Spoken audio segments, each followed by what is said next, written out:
बोलो वृंदावन बिहारी लाल की। जीवन में बड़ों का साथ इसलिए होता है कि कोई ना कोई आपत्ति आए तो उनके माध्यम से निवारण हो जाती है। इसलिए जो है लोग महात्माओं की शरण लेते हैं।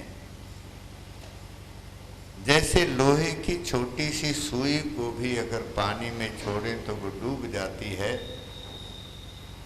लेकिन वही लोहे की बड़ी बड़ी कीलें और पत्तियां लकड़ी के सहारे पानी में तैर जाती हैं, क्योंकि लकड़ी स्वयं भी नहीं डूबती और अपने आश्रित को भी नहीं डूबने देती।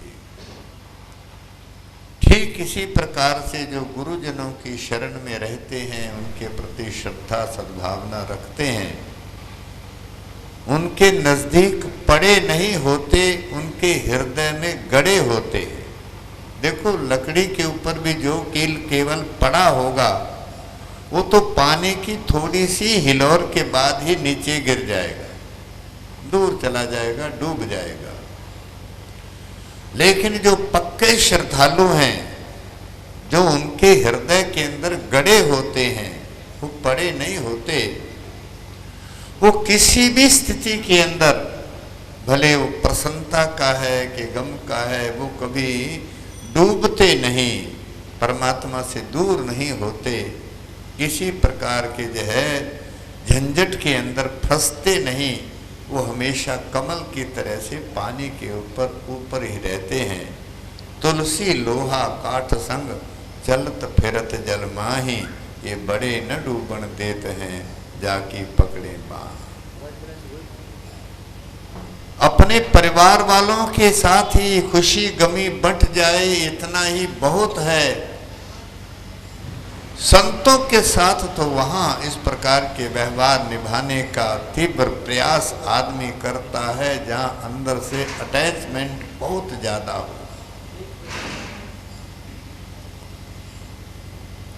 और हमारे यहाँ पिछले दिनों जगत गुरु शंकराचार्य जी महाराज आए थे, स्वामी दिव्यानंद जी महाराज। उन्होंने कहा कि संतों का संग हमको कितना फायदेमंद होता है। उन्होंने एक घटना सुनाई थी, वो मेरे को भूलती नहीं, बहुत अच्छी लगी और बार बार उस घटना को मैं सुनाने का प्रयास करता हूँ। उन्होंने कहा कोई गैया चराने वाला ग्वाला था, वन में गैया चरा रहा था, पास में कोई महात्मा होके निकले, सुस्ताने के लिए पेड़ के नीचे आसन रख कर बैठ गए।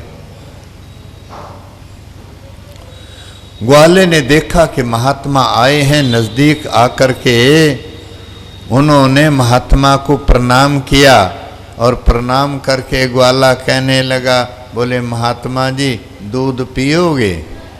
उनका नहीं भाई, कोई ऐसी इच्छा नहीं है, जलपान करके आया हूँ, दूध की ऐसी कोई बात मन के अंदर तमन्ना इच्छा नहीं है। बोले जी हमारी प्रार्थना है। बहुत आग्रह किया तो महात्मा ने दूध स्वीकार कर लिया। वो ताज़ा ताज़ा धारोसन दूध, गाय का दूध कर बन के अंदर ही से दूध दूह कर लाया और लोटे में लेकर आया तो महात्मा ने उस दूध को पी लिया।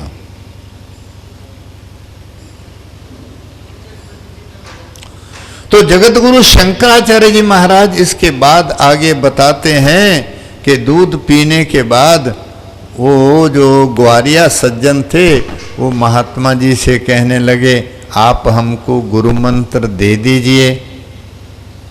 उन्होंने कहा नहीं भाई, हम तो साल में एक आध दिन देते हैं, वैसे ठोक बजा के देते हैं, क्योंकि ये पहले वाली घटना थी कि गुरु कीजे जान के और पानी पीजे छान के। लेकिन अब थोड़ी बदल गई है, अब पानी पीजे छान के और चेला करिए जान के। पता नहीं सेवा करे कि नहीं, ऐब छोड़े कि नहीं छोड़े। कईयों को तो गुरुमंत्र लेने के बाद गुरुमंत्र ही भूल जाता है। दूसरी तीसरी बार आते हैं, उनसे पूछते हैं क्यों जी कितनी माला आप करते हो? बोले जी करना तो बाद है, वो आपने जो मंत्र दिया था वो तो मेरे को भूल गया। और ये केवल काल्पनिक बात नहीं है,